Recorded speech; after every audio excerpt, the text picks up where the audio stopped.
warahmatullahi wabarakatuh. Hai sahabat semuanya, berjumpa lagi bersama Bang Ari di Madinah Channel. Nah, sahabat-sahabat yang baru bergabung di channel ini, jangan lupa like, komen, dan subscribe agar kalian tidak ketinggalan video-video berikutnya. Nah, kali ini kita akan mendengarkan atau menyaksikan tausiah dari Ustadz Abdul Somad. Ustadz Abdul Somad ini adalah salah satu pendakwah asal dari Indonesia. Nah, tidak menunggu lama-lama lagi, langsung saja kita saksikan.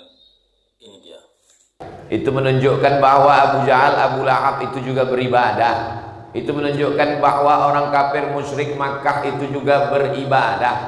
Jadi kalau ada hari ini orang yang tidak beribadah, berarti lebih parah daripada Abu Jahal dan Abu Lahab. Jadi yang penting bukan pada ibadahnya, karena orang kafir pun beribadah, tapi yang penting adalah pada apakah ibadahnya itu benar atau tidak. Maka ketika dia mempersekutukan Allah, menyembah kepada selain daripada Allah, la in asyrakta, kalau kau persekutukan aku, kata Allah, kau sembah selain aku, la yahbatanna amaluka, maka semua amal-amalmu gugur seperti pohon rindang, daunnya kering, dihembus angin, hilang, tak bermakna. Wa qadimna, kami datangkan semua yang mereka lakukan dulu di dunia, kami datangkan. Lalu kemudian amalnya itu kami jadikan habaan mansura, seperti debu yang dihembus angin, seperti daun kering yang ditiup angin kencang. Ini sedekahmu, ini sholatmu, ini puasamu, ini hajimu, ini umrahmu, ini zikirmu, ini khatam Quranmu, tak bermakna di hadapan Allah. Apakah mata kita melihat amal kita itu? Ya. Faman ya'mal mithqala dzarratin khairan. Ya, mata kita semua melihat amal kita. Ada orang kehausan karena tidak ada air minum, biasa. Yang paling menyakitkan adalah air minumnya ada tapi tak bisa diminum. Itu namanya azab. Azab itu bukan berarti tidak ada nikmat. Nikmatnya ada tapi tidak bisa dinikmati. Itulah azab. Azab artinya al-man'u, tercegah untuk menikmati sesuatu. Istrinya ada tapi tak bisa dinikmatinya. Kenapa? Karena dia sakit. Itu azab. Mudah-mudahan kita sehat semua. Dari bunyi aminnya seperti ketakutan. Siapa yang berani menghadapi penyakit? Penyakit itu adalah ujian. Tapi ketika Allah berkehendak, tidak ada yang bisa menolak kehendak Allah. Orang beriman tidak pernah takut. Kenapa? Karena dalam setiap yang datang tidak dia sukai itu, asa antakrahu syai'an, boleh jadi engkau benci sesuatu, wa yaj'alallahu fihi khairan katsira. Kau benci sesuatu, tapi di dalam kebencian itu ada banyak kebaikan. Orang tidak suka sakit, benci dia sakit. Benci dia jantung koroner, benci dia diabetes meletus, benci dia asam urat, benci dia kanker. Tapi di dalam kebencian itulah sujudnya akan lebih lama. Orang kalau sakit itu sujudnya lama. Ya Allah, lama. Begitu sehat, pas macam stempel kantor pos. Orang kalau sedang sakit di rumah sakit, tangannya memetik tasbih, astagfirullah, subhanallah, Allahu akbar, Allahumma sholli. Begitu sehat, langsung handphone. Itu menunjukkan lebih baik sakit apa sehat? Bingung. Lebih baik sehat mengingat Allah, lebih baik sakit mengingat Allah. Sakitnya siapa? Sakitnya Ayyub alaihi salam. Tidak pernah hatinya itu lalai daripada mengingat Allah. Sehatnya siapa? Sehatnya Sayyidina wa Maulana Muhammad sallallahu alaihi wasallam. Kayanya siapa? Kayanya Daud alaihi salam. Susahnya siapa? Susahnya Nabi Musa ketika terbuang dari istana Fir'aun alaihissalam. Mau takut, mau berani, mau susah, mau senang, mau kaya, mau miskin, mau sempit, mau lapang, yang penting bersama dengan Allah.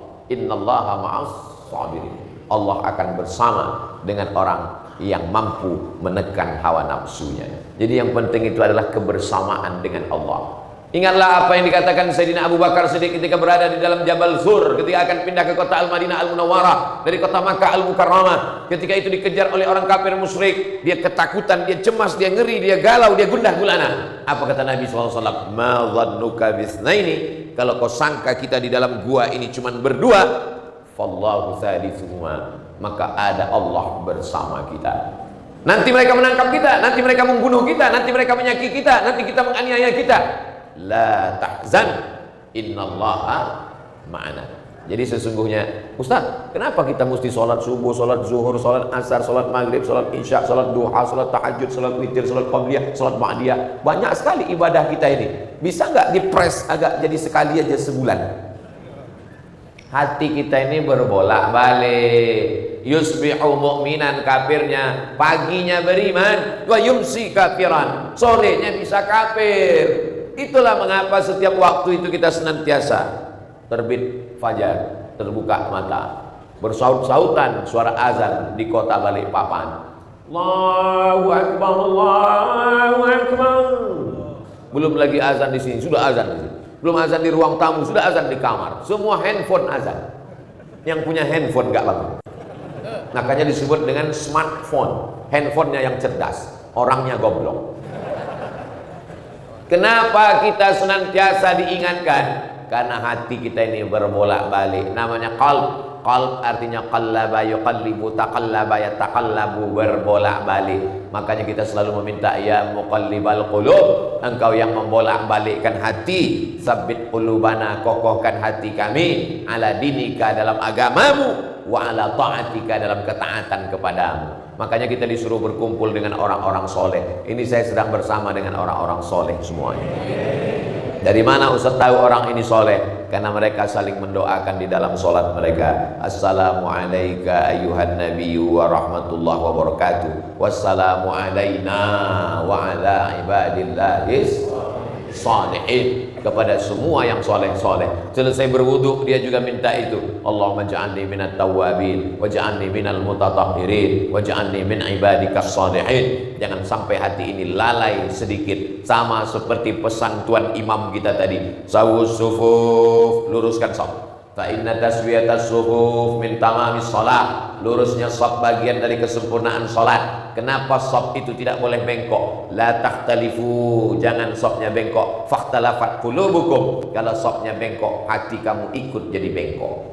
Saddul halal, celahnya ditutup, celah kaki ditutup, celah bahu ditutup. Kenapa? Karena sampai ada celah masuk setan. Makna masuk setan di situ adalah jangan sampai ada ruang kosong sehingga kita sedang menyediakan tempat setan. Makanya begitu filosofinya hidup ini. Jangan sampai ada ruang kosong. Begitu juga jangan sampai ada gelas kosong. Mesti diisi.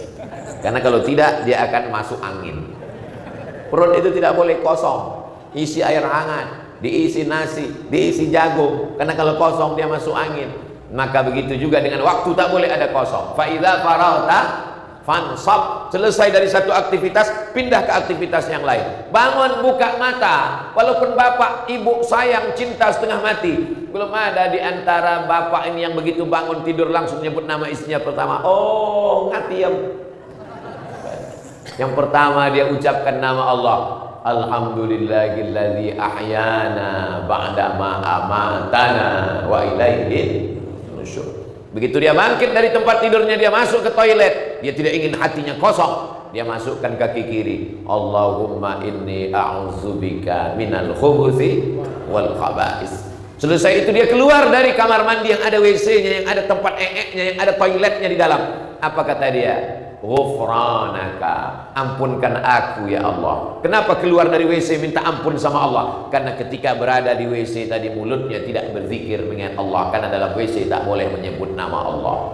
Terdengar suara azan dari luar masjid. Hayya 'alas shalah. Dia dalam WC, dia sambut la haula wala quwata illa billah. Tak boleh.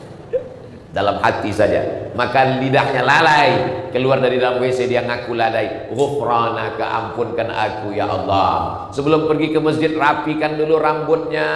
Jangan sampai ketahuan bangun tidur. Jangan sampai kita di masjid orang senyum, kita senyum, orang ketawa, kita ketawa. Rupanya yang diketawakan orang kita. Gara-gara taik mata sebesar biji bakso.